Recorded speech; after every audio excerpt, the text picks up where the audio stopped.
از وزرای مهم.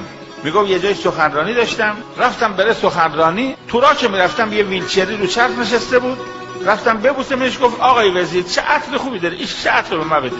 میگم این عطرم عطر خوبی بود، دوستان برام آورده بودن، دلم نمیاد. گفتم من یه شیشه عطر برات میخرم. گفت اگه میخوای همینو بده. او صفر گفت بده، منم صفر ندادم. رد شدیم و همینطور که داشت میرفت سخنرانی، تو راه آقای وزیر نیاز به دستشویی پیدا کرد. میگفت رفت تو مستراح، تا رفت از مستراح بلشه شیشه عطر افتاد تو سوراخ مستراح رفت. آقای وزیر میگفت در مستراح بستم گریه کردم.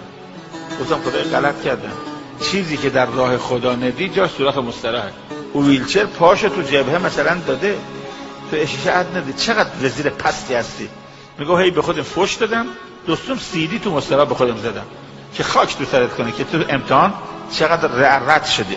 به تو گریه کردم، عذرخواهی کردم و اشکامو پاک کردم، اومدم بیرون. ببین خدا بره وزیر مملکت تو مستراح کلاس میذاره،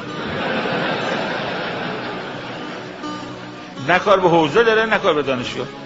میگم عذرخواهی کردم، اشکام پاک کردم، اومدم بیرون، وارد جلسه سخنرانی شدم.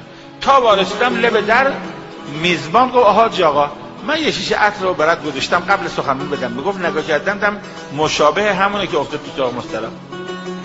گفتم میخوام بدم به ویلچری. گفت به هر کی میخوای بده. این آقای وزیر میگفت ندادم، خدا حالمو گرفت. تو مستراح گریه کردم، عذرخواهی کردم، 2 مرتبه جاش